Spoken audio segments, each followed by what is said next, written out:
Pete, you could at least make an effort when we go out on the date. Right. All right, Dean, we're all set up. We're all ready to go. I see. How's this day treating you so far? Before we even get there, problem with the name of the show.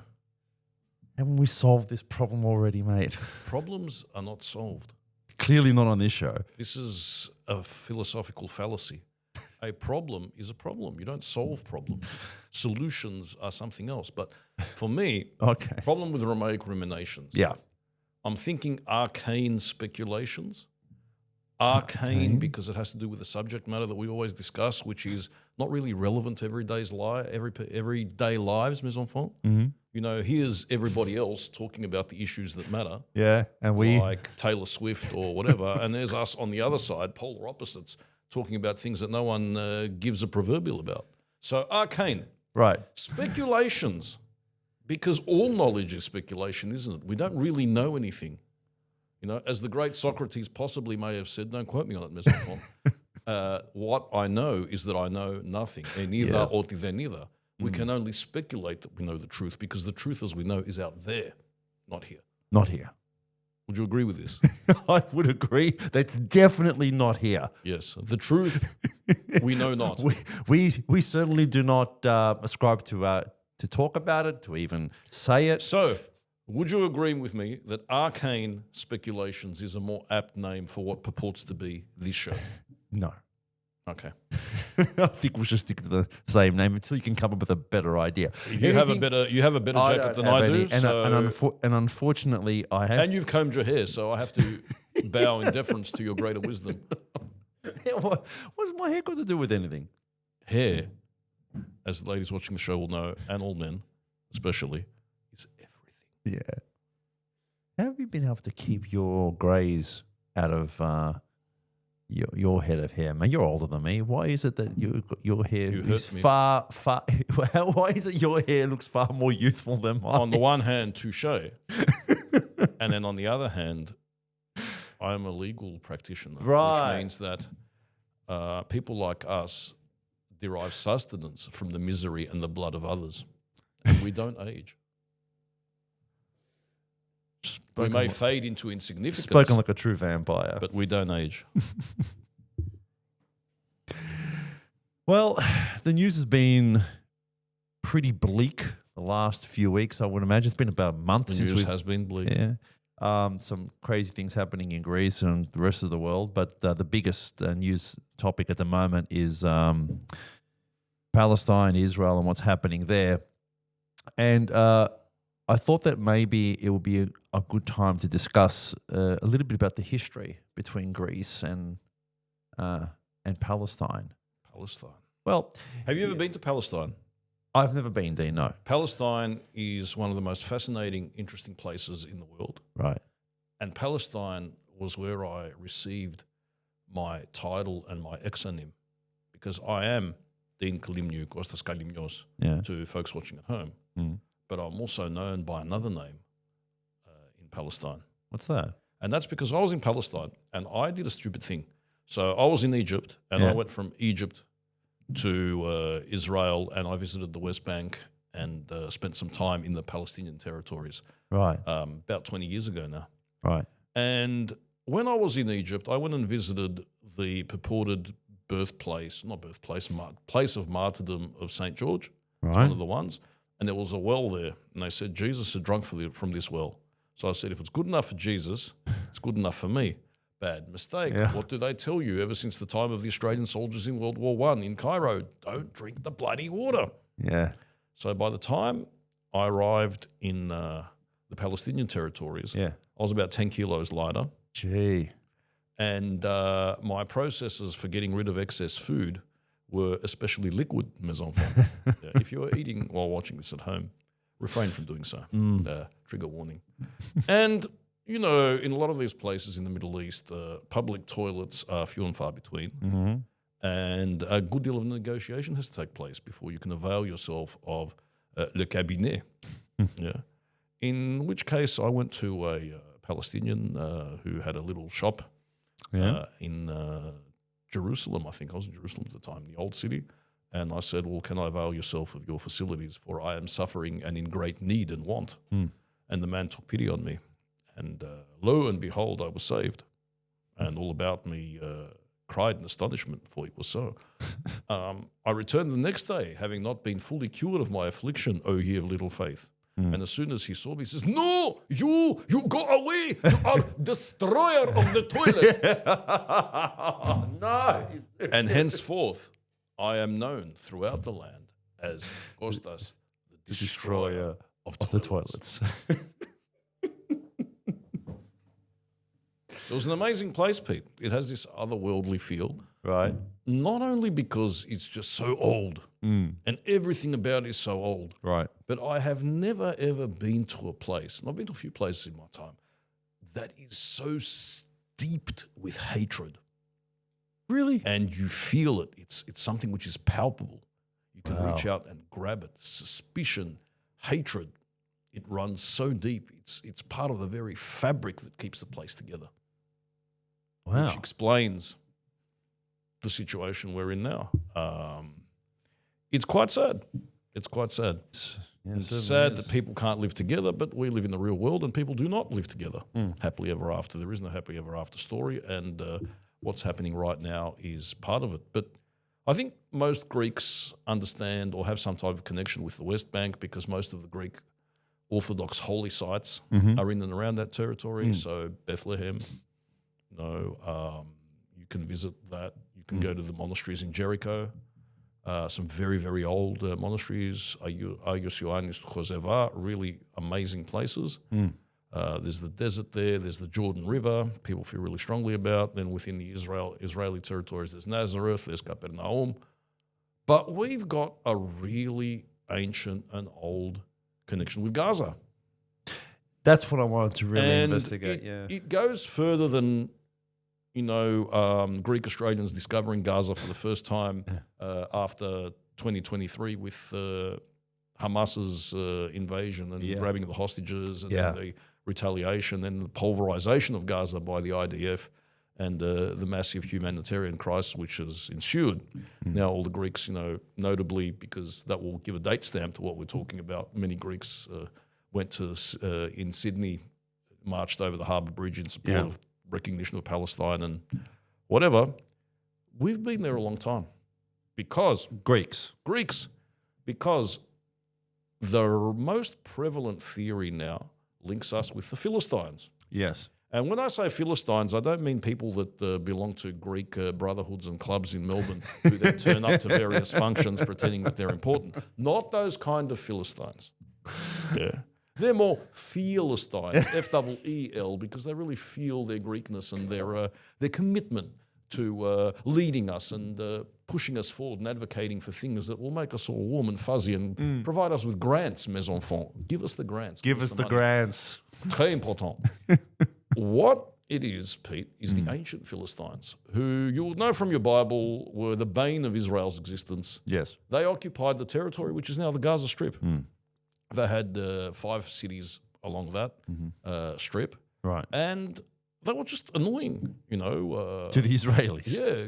Goliath, the great giant, we'll get back to him because the interesting thing about him was a Philistine, and, Delilah was a Philistine. Right. Dalila in Greek, and she cut off Samson's hair. She was the first Greek hairdresser, mes enfants. And people say, well, how is that possible? This is in the middle of the land of Canaan. Yeah. What the hell have the Greeks got to do with it? No. And I am the last person, Pete, to ever discuss DNA testing because I'm very, very skeptical of all this stuff. But DNA testing is sort of now proving a hypothesis which has existed for a long time, which is that the original inhabitants of Philistia who set up that Philistine civilization were people who came from Greece. You serious? And we're talking 1100 BC, around about that time. Right. Couldn't have been in massive numbers, but there is that DNA evidence that links finds in Philistia or Palestine or Gaza with Greece. Now, some people make it more broader. They talk about the Sea Peoples, which was the they believe, archaeologists, a conglomeration of various Aegean peoples, not just Greeks, but people from Anatolia, back when Anatolia was not Hellenized yet. So Luwians, possible Hittites, people of that nature, southern part of Asia Minor, with Greeks, an admixture, and these people come down and they settle in what is now Gaza and become the Philistines. There's a little bit of archaeological evidence that may support this in terms of similarity between pots and artifacts of the period, although again the archaeologists say don't rely on pots, don't rely on DNA, but there's enough there to make the theory plausible from what I've been able to discover. And there's also a very, very slight linguistic evidence. For example, the leader of the Philistines was called Seren, and then they link that back to Tyrannos, and it's proven in linguistics that there's often a shift from S to T or sh to T, like the Assyrians, Ashur, Aturaya, the S becomes T or the T becomes S, depending. So there's some of that happening, but the language was never written down, and in a very, very short period of time, these people became assimilated and became Canaanites and lost their identity in the sense that there's never been any thing that has been found that says, okay, we're from here or we feel this way. We don't even know what they called themselves. You know, the word Philistine is an exonym. It's been given by other people. Right. And possibly the Egyptians first, Paleset, Palestinians, were possibly the first people to call them that. And then that name has become Philistine in the Bible and Palestine. That's where that comes from. Right. But originally Greek and very annoying to the Israelites. You know, the Israelites came in from Egypt after the captivity there, and then the Philistines were giving them a hard time, and they were competing for territory and influence. And Goliath. Yes.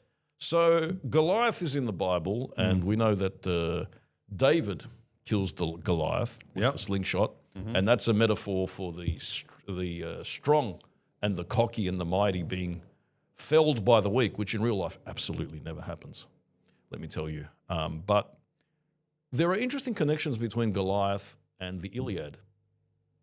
Really? Yes, Nestor in the Iliad, the great wise king Nestor of Pylos, talks about, reminisces how he killed a giant whose name I can't remember now. It's Eurythemios or something similar to that. I've probably pronounced it wrong. And he talks about how he was this great giant. He was young. Everyone else was afraid to kill him.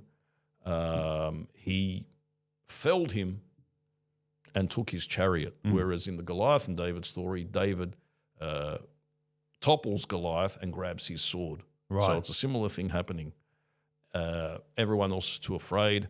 Goliath apparently means somewhere in the middle. That's what that name means, Goliath. And it's not a Semitic name. They believe it's an Indo-European name. Wow. I don't know how true that is, but that's one of the theories. But they liken the name Goliath, which means in the middle, with metechmio, which in the ancient Greek was the middle of the field of battle where two champions would meet in order to battle it out. Really? Yes. So Goliath may be Greek. And the other thing is, if you read the biblical story, the way his armor is described, and I won't go into it, but the way his armor is described, what he's wearing, his helmet, his breastplate, all that, a lot of scholars have drawn very intimate parallels with the description of armor and arms in the Iliad in the Homeric times. Right. So this is not to say that there is a direct link, and it's quite possible that there are motifs which are prevalent in the broader area which allow for this. And but it is an interesting parallel, and one that allowed us to take up a large amount of time without actually really saying anything, which is what astute tergiversations is all about, which is the next suggestion I'll make for renaming this show. If I can ever spell tergiversation, which mes enfants, as you know, I cannot, for I have no spelling skills, having been possessed of none genetically since the time of my birth. So we have these fascinating parallels. And then, obviously, Alexander comes and he besieges Gaza in, I think, about 325 BC. Yeah. So one of the first, if you like, imperialist, colonialist after Egyptians, because Egyptians are going back and forth. The Assyrians take over Gaza for a bit. Yeah. The Babylonians completely crush Gaza. Yeah. And then they carry away the people to captivity. So how there is the Babylonian captivity of the Jews, Yeah. there's a Babylonian captivity of the Gazans. And they retain their identity for a little bit of time. So the Babylonian records refer to these men who call themselves Gazans, but then they vanish. Right. And they don't come back. But Alexander comes afterwards and takes over Gaza. And then you have the Seleucids, mes enfants, Selevki, the Selevkid kings who take over from Alexander the Great. And that's when they start building the place up.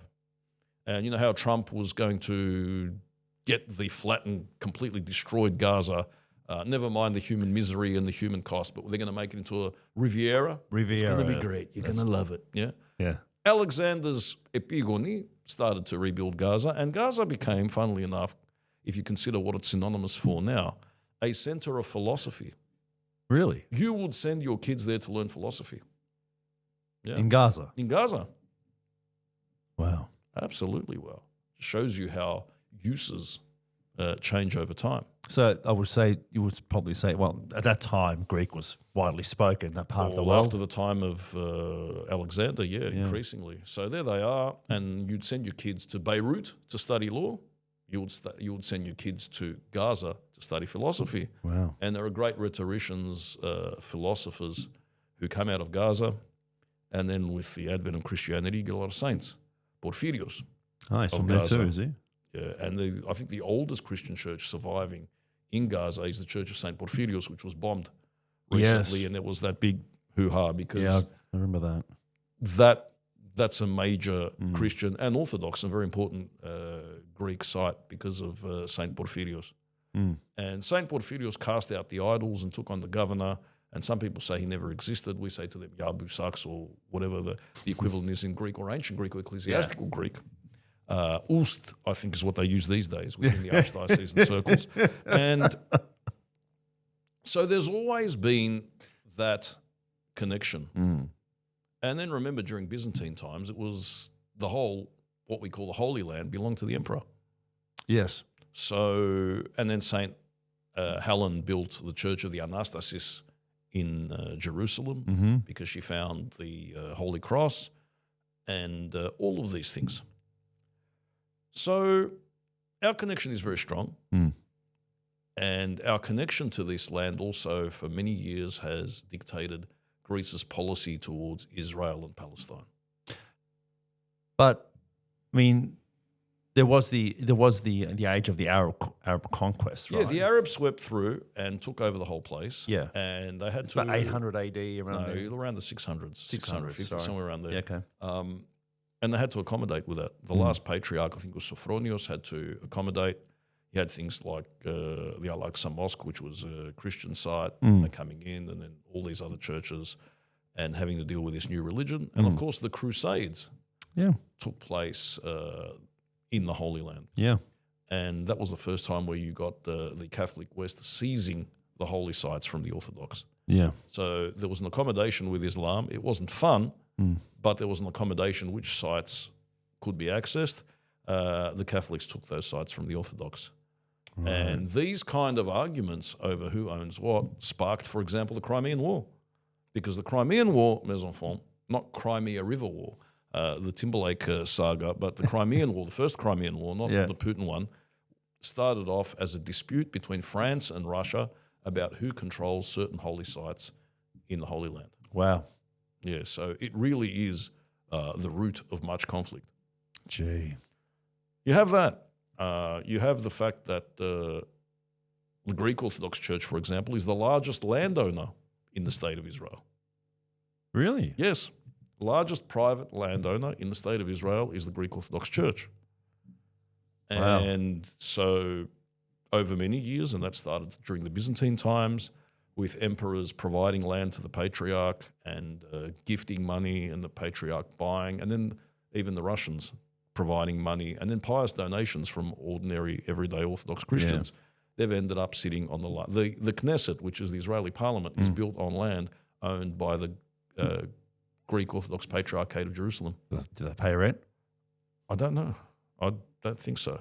And then there was the issue. I mean, patriarchs have been dethroned over land deals. The last patriarch, Irenaeus, was dethroned because he was believed to have done land deals selling land to Israel. 99-year leases and some things like that. Yeah. The Palestinians see the Greek Orthodox Church in Jerusalem as a foreign entity. Yeah. So we like to present ourselves as the mediator. You know, we're the people who can keep both sides at bay. We can deal with both. They say you need to leave. That's our land. Yeah. And here's an interesting thing, Pete, because I remember having this conversation with an archbishop and he's an Arab in Jerusalem at the time, belonged to the patriarch, who was saying that, you know, this is Arab land and this is Palestinian land and you Greeks need to leave. Wow. We've been here for a very, very long time. Yeah. And this land was actually purchased. And it wasn't purchased by you guys. It was purchased through the pious donations of people over many years. So who owns what is a vexed question. You've got your version, I've got my version. And what do we do about that? At the same time, when you guys want a state has been created over your head. And interestingly enough, in 1947, when the UN peace plan went up for partition plan, went up for vote in the United Nations, Greece abstained. Greece did not vote to create a partitioned state out of Palestine, Jewish and Palestinian. And obviously that was rejected by the Arab world. They invaded. That was a bit of a problem for the Greeks because we had our holy sites. Originally we were dealing with Jordan and we were dealing with the Arab world and the Ottomans. All of a sudden we've got to deal with new players. What do we do? So there was all of that. And then what happens, Pete, sadly enough, is that all hell breaks loose, as we know. Greece doesn't actually formally recognize and establish diplomatic relations with Israel until 1990.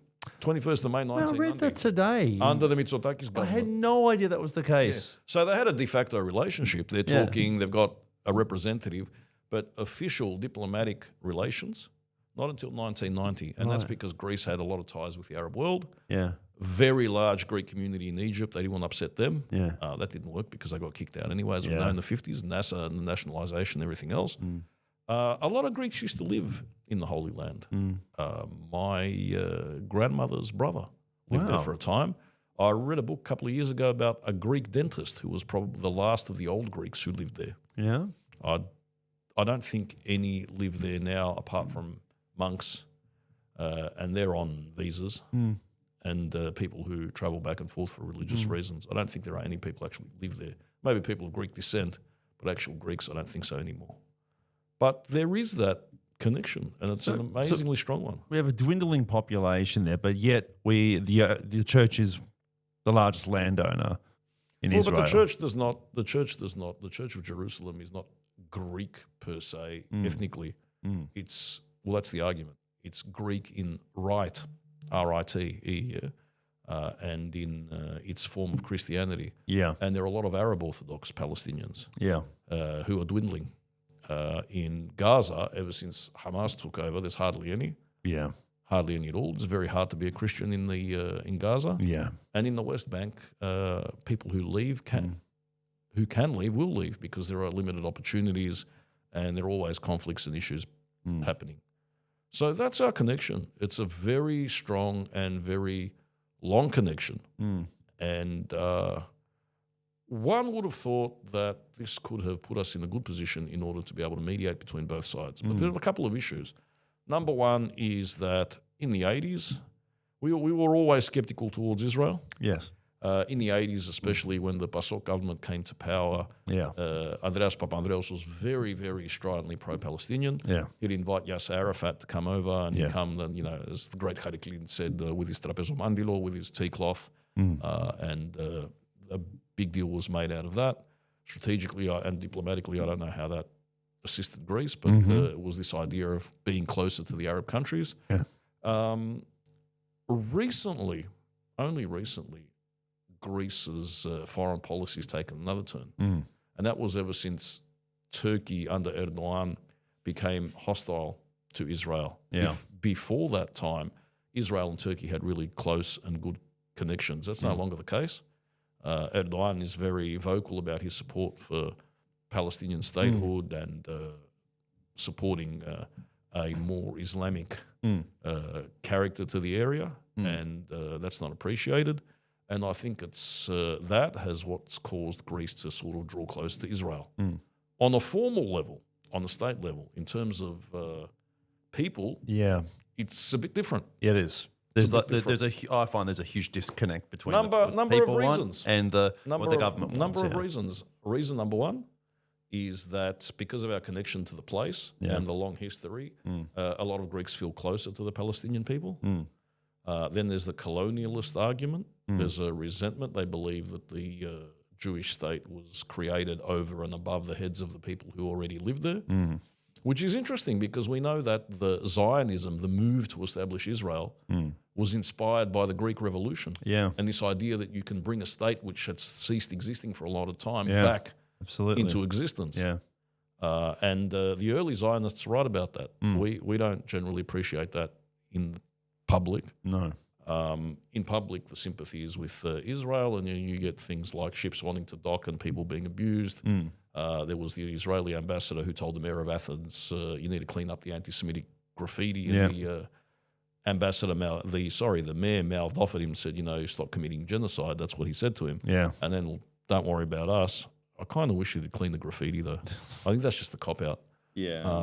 Because the graffiti in Athens is horrible. Haven't they also evacuated? Anti-Semitic or other.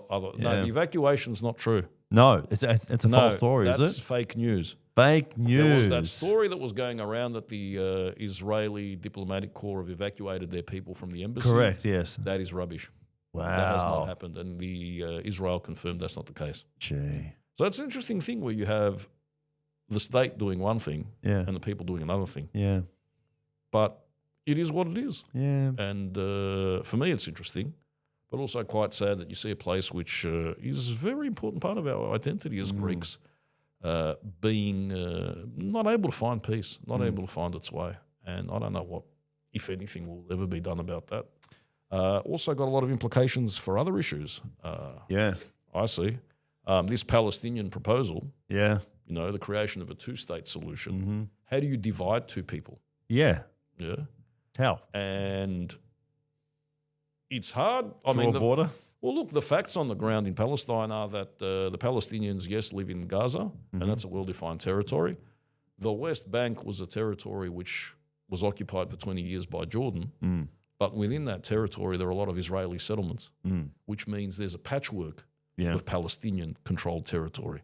So how do you create a state about that? And where do you draw the border? As you most aptly and eruditely said, Pete, I don't know. How do you divide two people? How would you divide people in Cyprus, for example?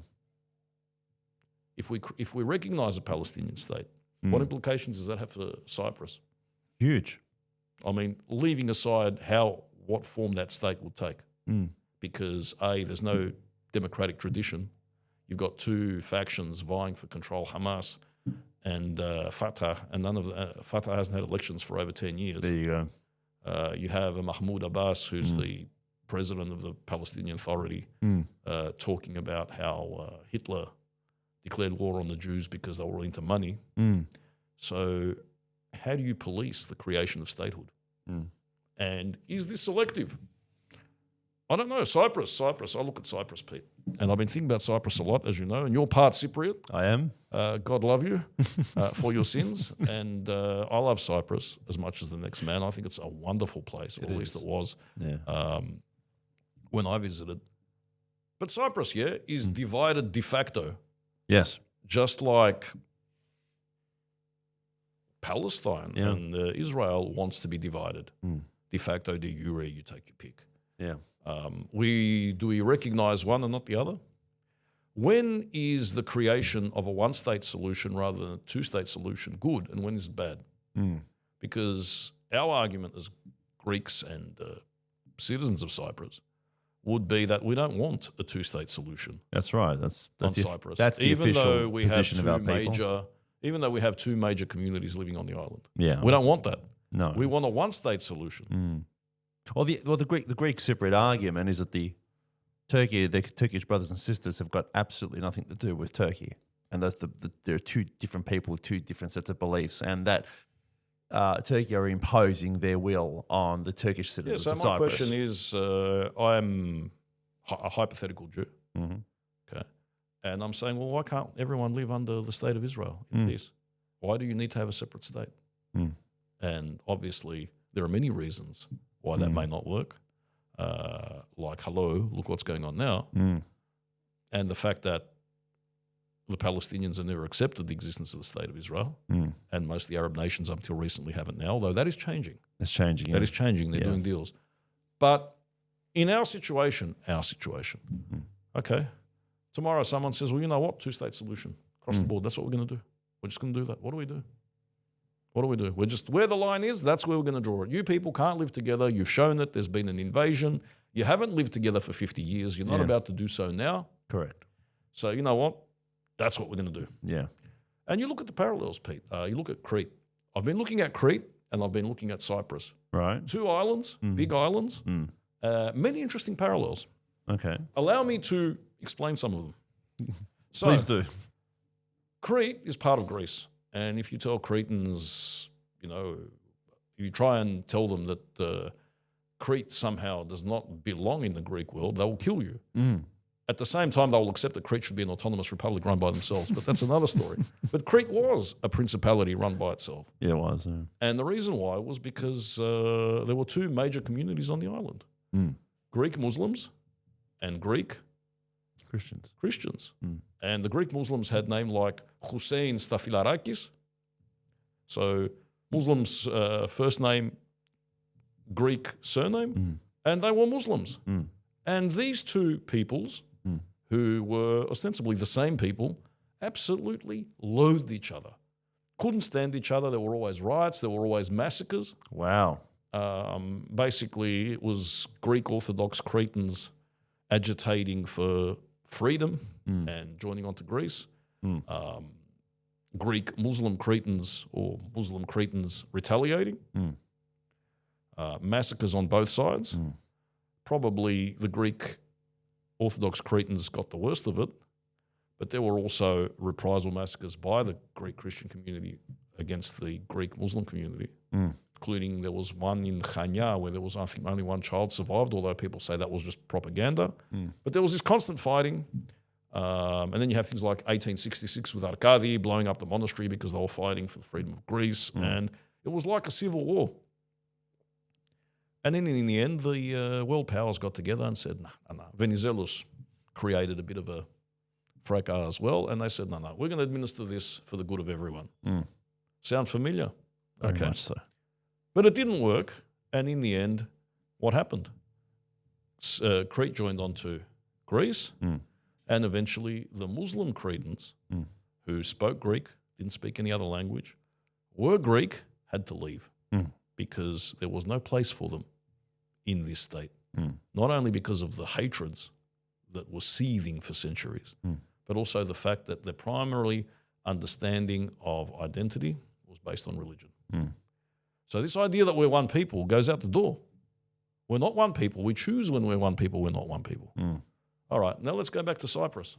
Yeah, you've got Greek Cypriots, Turkish Cypriots, who again are generally possibly, at least originally, the same people. Most of them are converts. There would be a bit of migration, people staying, but there's also other communities. There's Maronites, there's Armenians, there's in small numbers. Yes. They're there. But generally the majority of people are Greek Orthodox.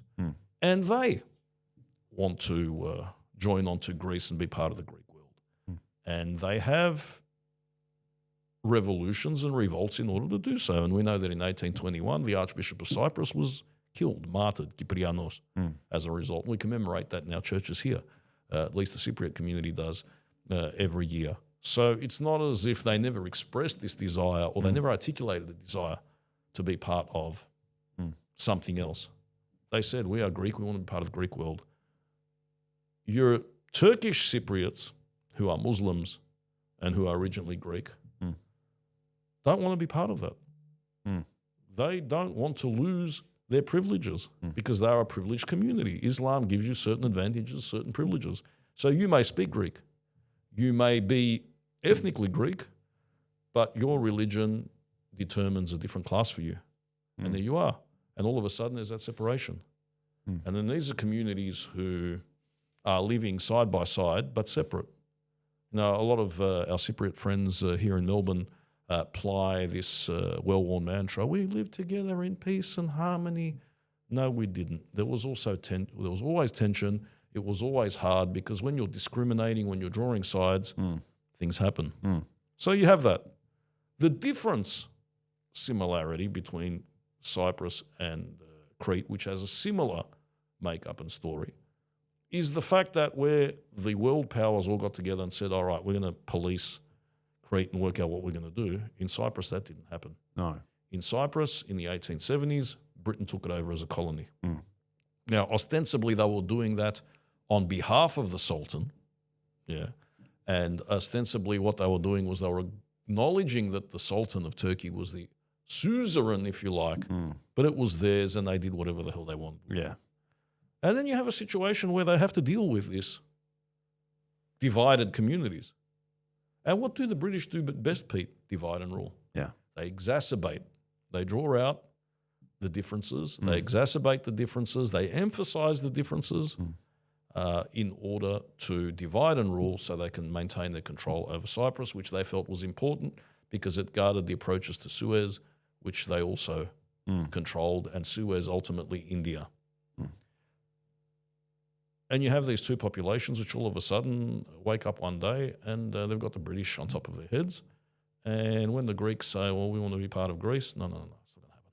You can't do this. We know through the Professor Spiros Vrionis' research that in the early days when the Greeks were arguing for Enosis, the Turkish Cypriots weren't really involved, and Turkey wasn't really involved, not interested. It was the British who said to them, look, you guys should do something about this. There's something in it for you. And then you have the plans for partition from the 50s, even before the creation of the state.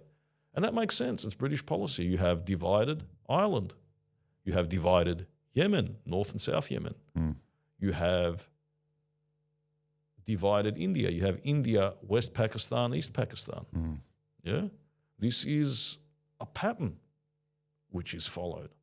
But eventually England decolonizes and gives the island autonomy. And then, as we know, all hell breaks loose. It's an unworkable solution. These two communities cannot work together. Maybe in an ideal world, if left to their own devices, they could be, but they're not. Yeah. You have the Greeks on one hand. You have Turkey on the other hand. You have Greece and Turkey dealing with Cyprus not only on a foreign policy basis, but also domestic policy basis. So they can look really good to their own people. And you have the situation that we have now. Yeah. In Crete's situation, they solved the problem by getting rid of the Turkish Muslims. They're still in villages. Funnily enough, they went to inhabit villages which were abandoned by Greeks who left Asia Minor. So Greek is still spoken in the areas where Greeks lived in Asia Minor, but it's their Greek Muslim cousins who are doing the speaking. Especially near Smyrni and these areas, you still find the old people and their kids, but not so much anymore, still speaking Cretan. Yeah. In other villages up in the north west of Turkey, they speak the dialect of Drama and places where they were there, although the Valakha, is still a different thing. We'll talk about them one day. And you say, okay, we've got an island. It's divided. These people don't want to live with each other. They actually don't, because they can't, because they don't know how to. And there's a history here which says that unless there's someone mediating between them, they can't live together. What do you do? History provides us a solution of when this happened. Yeah. And this is something not many people know about. So check it on AI, because I could have made it up. AI, tell me something interesting about Cyprus. They grow purple broccoli there. Is this true? No, I'm so sorry. Check your facts. So we know that Cyprus was part of the Byzantine Empire. We know that the nascent Arab movement with after Muhammad died, Abu Bakr and all these people came out and took over the Middle East, constantly fighting over territory and wanting to take over Cyprus. Yeah. So what do? For 300 years, between 600 and something to 900, the Byzantines and the Arabs sit together and they say, what are we going to do about Cyprus? Here's an idea. We're going to run it as a condominium. Right.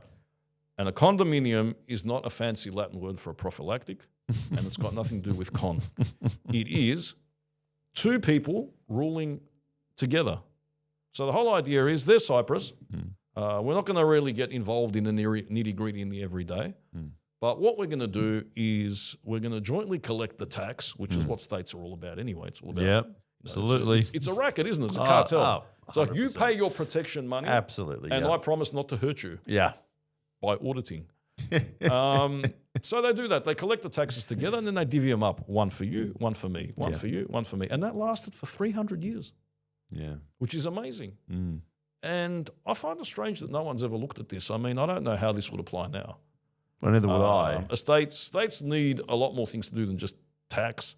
But maybe if it is all about tax, maybe when that border comes down, this green line which divides the island, and they say, okay, you can live wherever you want and we'll tax you and we'll divide the taxes. It's still good for Turkey because there are more Greek Cypriots than Turkish Cypriots, so that more Greek tax will go to the Turkish side. I don't think they're looking at it like that. It's still okay. I don't think they're looking at it like that, Dean. Taxesio. The problem is that, as we know, and you know what? With all the Russian money coming in, they tax that. More Orthodox money going to No. If they tax that, what you'll probably have is probably Putin will invade. So from Crimea to Cyprus in 3 easy steps. Because, I mean, Limassol is a Russian town. It is, yeah. Yeah. Full. So for me, at least that, I mean, I can't see how that would be applicable today. I've written an article about it and just going through the history. But it is an example of how two nations and old peoples, not modern people, sat down and said, all right, how do we sort this out? And they did. It worked for 300 years. Ask me what happened next. Ottomans invaded? No, the Byzantines got sick of it and just took it over. Just like that? Yeah. And then what happened? Because that's what we do. They said, bugger that. We're going to take it all now. Why should we be giving you our taxes? Then what happens is the cousin of the emperor leads a revolt. Yeah, because this is how we work, mes enfants. He leads a revolt, goes to Cyprus, and then thinks, oh, bugger, I haven't thought this through. I don't have enough weapons. I don't have enough army. I don't have enough people who like me.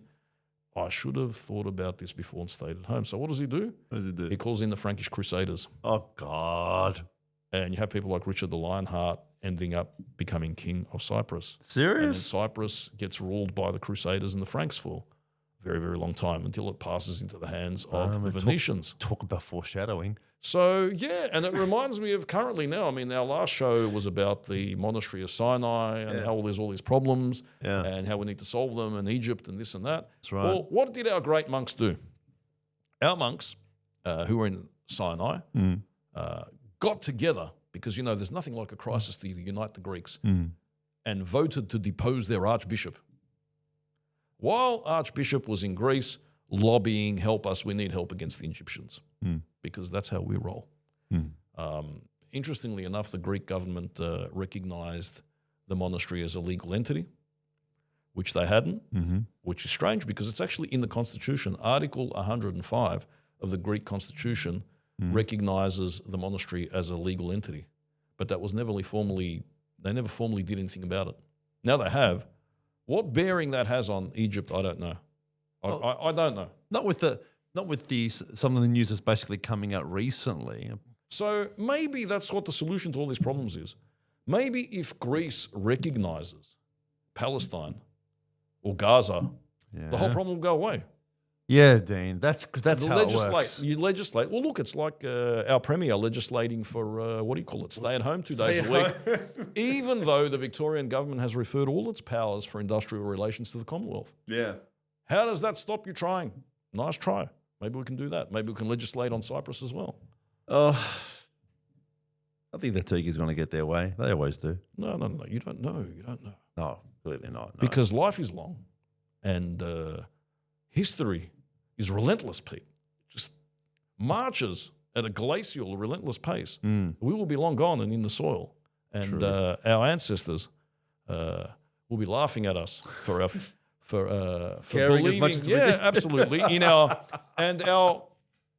Our successors, our progeny, if you will will have no idea what we stood for or what we cared about anyway. No. And they probably won't be watching this because YouTube will get rid of it all. If YouTube knows what's good for it. YouTube. There's no I in YouTube. Remember that. No I in YouTube. Absolutely. The Y, though, and a U. So, it's also a T. So, and a B. Sticking with the Mediterranean, it's a very funny thing that we sort of we started off with Gaza, we went to The Cyprus, Mediterranean went to is Crete. not a funny thing because Mediterranean people have absolutely no sense of humor. They don't have any irony. They don't have a sense of irony, and they don't have a sense of humor. So Aristophanes' comedy was not steeped in irony at all. Yeah, but why do we value Aristophanes? He was one of a kind.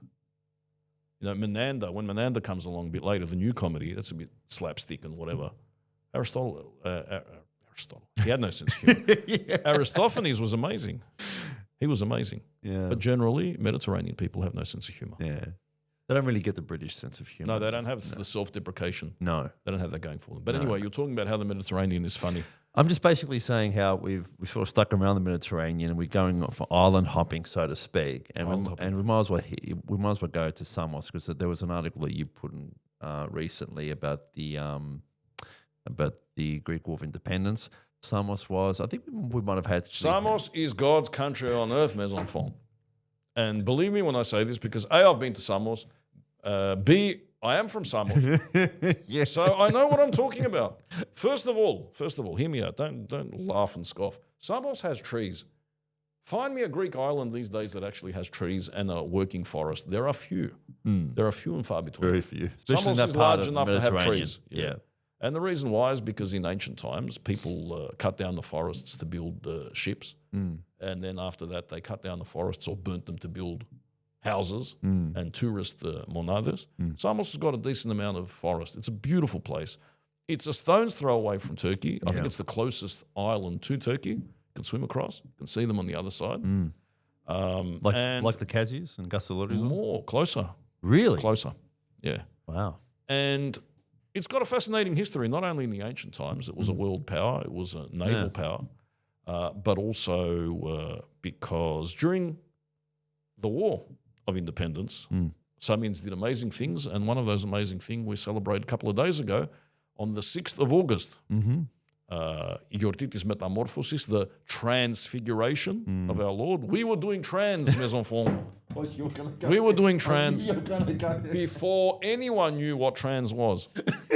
Transfiguration, you changing the whole paradigm. And then they sit there and they tell us that we got to get with the times. Mate, we knew about trans before they existed. So, on the transfiguration of our Lord, 6th of August, 1824, Khosrev Pasha, a very nasty man, received a firman from the Sultan saying, land on the island of Samos and kill every single human being on that island. Just like that. Ask me why he did that. Is that not genocide, by the way? Oh, 100%. Kind of sounds like genocide. In Yeah. those days, they called it a massacre. The word genocide hadn't been invented. Yeah. Why? I'll tell you why they did this. Because when the Greek Revolution happened, the Samians were known for two things. One, being absolutely recalcitrant and obnoxious. No Turks wanted to live on the island because they just couldn't deal with the Samians. Yeah. Just couldn't. Two, the leader of the Samians, a guy called Lykurgos Logothetis. Lykurgos? That wasn't his real name. His real name was Yorgos Papillomatas. But George the Duna maker doesn't sound really good. No. So he changed it to Lykurgos Logothetis, which refers to Lykurgos, the great lawmaker, legendary lawmaker of Sparta. Yeah. He says, you know what we're going to do? We're going to go across to Chios, which is wealthier, a lot more Turks, and we're going to not only declare the revolution in Samos, we're going to go to Chios and do it. And they did. And the Chios just looking at them saying, what the hell? Why me? We're making money. Yeah. We've got a good relationship with the Turks. You're going to kill us all. Get lost. So the Samians said, okay, this isn't working. People from Chios aren't too happy about this.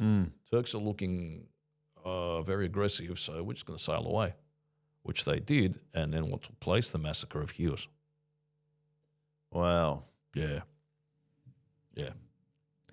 Kind of a good idea when you're going to go and stage a revolution. Like the cousin of the emperor, Isaac Komnenos, who went to Cyprus and then realized that no one was with him. try and scope out, just do a little bit of a deed poll of the local inhabitants, find out what's going on. Yeah, get the intel. Get the intel. They didn't do that. They went back to Samos. They basically controlled the coastline opposite Samos and a bit of the hinterland. So no Turks could go there. And this was annoying. And the Sultan was, to use the vernacular, pissed. So that's why he sent Khosrau Pasha over to do this.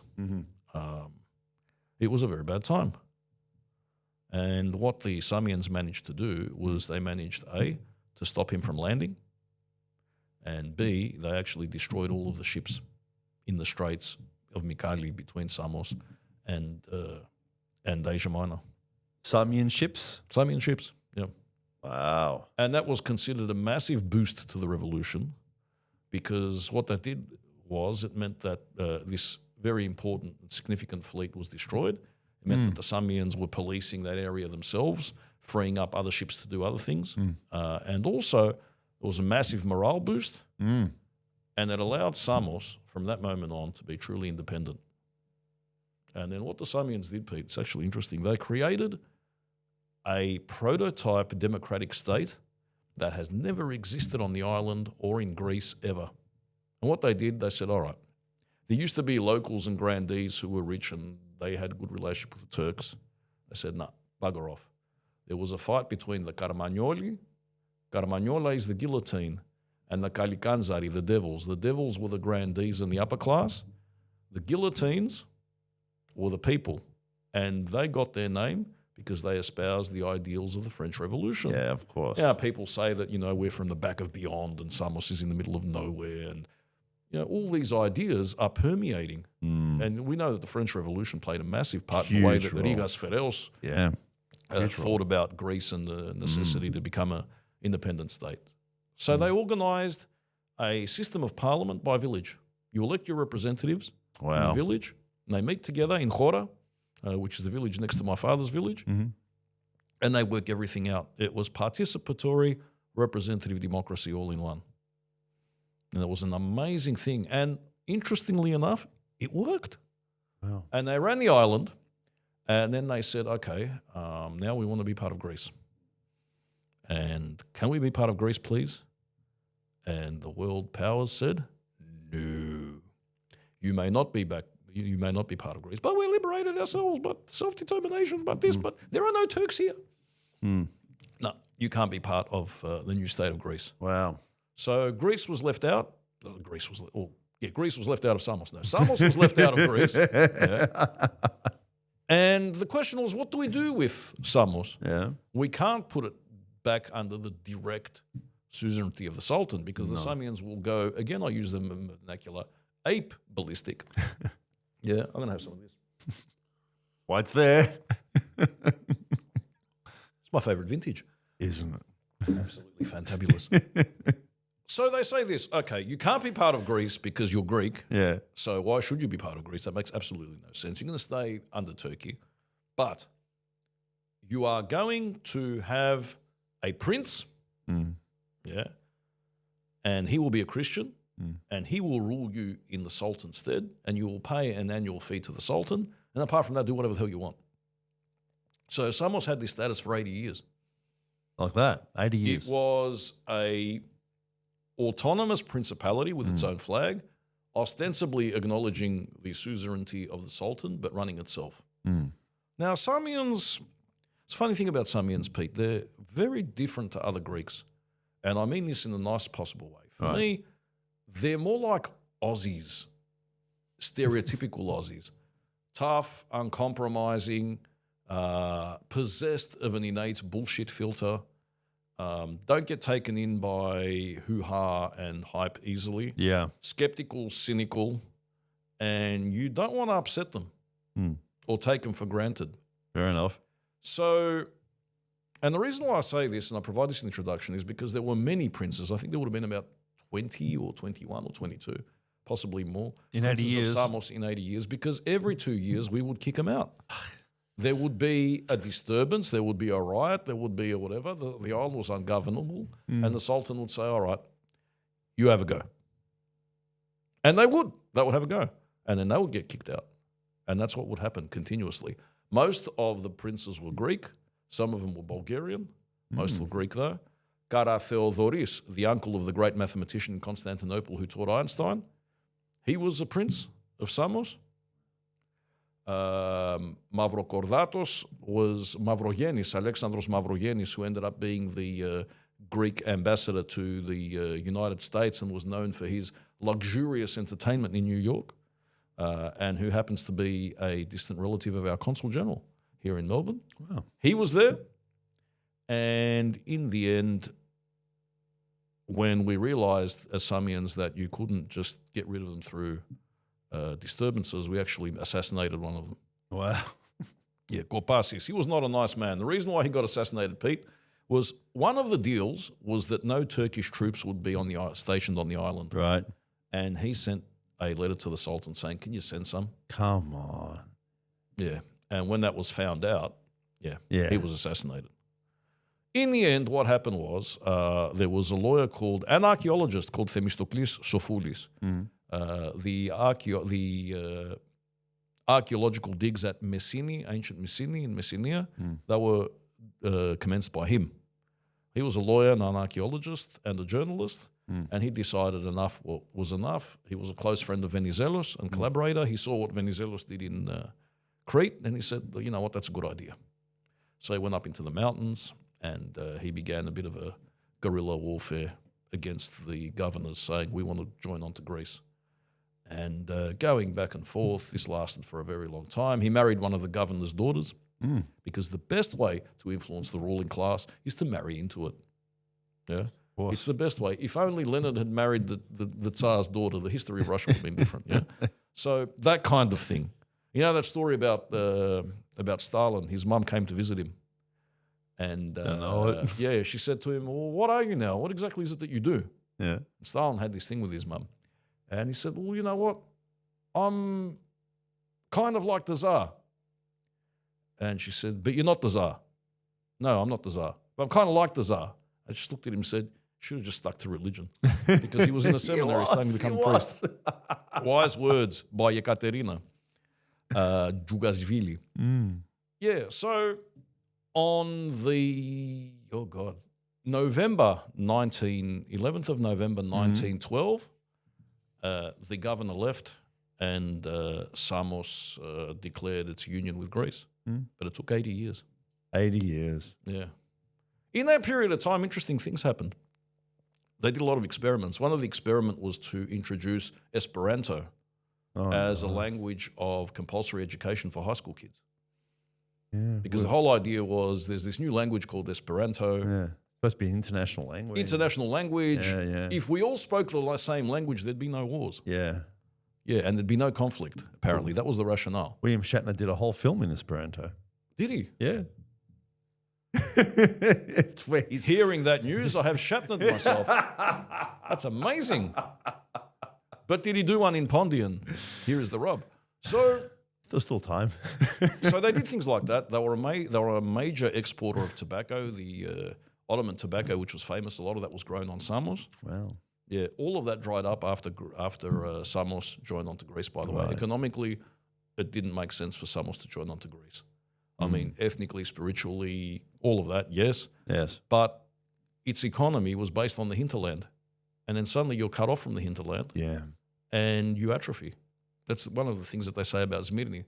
If Smyrni, after the Treaty of Sevres in 1920, if it remained part of Greece, it would have atrophied and died. Really? Because what was Smyrni? It was the terminal point for all of the agricultural products coming in from the east. Yeah. If you're cut off from that, what do? What's your purpose? Yeah. But that's another story. Yeah. So that's the story of Samos, one of the most amazing places on the earth. Home of Anakreon of Samos, the famous poet. Home of the Eupalignio Origma. What is that? It's a tunnel. I want the Victorian government, mes enfants, to come and visit Samos and learn how to dig tunnels. Because you know how we're trying to dig all these tunnels, we've run out of money, and then they've dug the tunnel, but the platform doesn't align with the train, and there's all these issues. Yeah. Well, in ancient Samos, mes enfants, and Victorian Labor government, if you're watching this, what did they do? They said, we need to build a tunnel to bring water through this mountain, one side, the other side. So they start digging on either sides. They do their calculations, and most important of all, there were no consulting groups. back in the day. I There were know. no lobbyists. Mm-hmm. Yeah, and there were no experts, to outsource to. It was all done in-house. Yeah, government departments, if you will. And they start digging one on this side, one on that side, and they met at exactly the same time at exactly the allotted place. Wow. That's a really interesting place to go and visit, and you can find Paleo-Christian monuments there because they would hide things in the catacombs and bury people there. Interesting. And it's one of the marvels, one of the many marvels of Samos, Pete. Greatest place in the world. For tunneling, that's your place. That's the place to go to. Yeah. Green, beautiful. Also was the home of the Temple of Hera. Really? One of the largest temples in the ancient world. Didn't make it to the seven wonders of the world, but one of the largest temples of the world, Temple of Hera, because Samos was dedicated to the goddess Hera. Yeah. So that fell over because of an earthquake, and then they put a few columns up, and it's there on. A lot of people go and look at it on the way to the beach because that's tourism for you. Yeah. Our good friend Savas Grigoropoulos, the neo-pagan, would go and slaughter a pig there, but he would soon be surrounded by rabid Samians saying, well, come on, let's have a barbecue, because Samians love barbecues more than anything else in the world. Yeah. So that's Samos. the story of Samos, an There you amazing go. story. Yeah. And Themistoklis Ophulis, who was the architect of the Enosis, went on to become a prime minister of Greece about 4 or 5 times. And I presented a lecture about him a couple of months ago where the argument was that he was a really conciliatory, consensus-driven guy.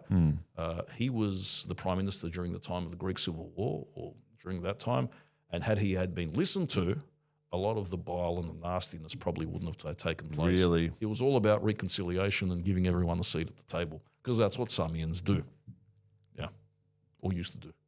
Possibly still do. I don't know. Yeah. So you're advocating that maybe Greeks should listen to Samians a little more than they have in the past, and a little more than they continue to do so now. No, I don't advocate anything. No? But I say vehemently that these are lessons from history that we can possibly afford to ignore.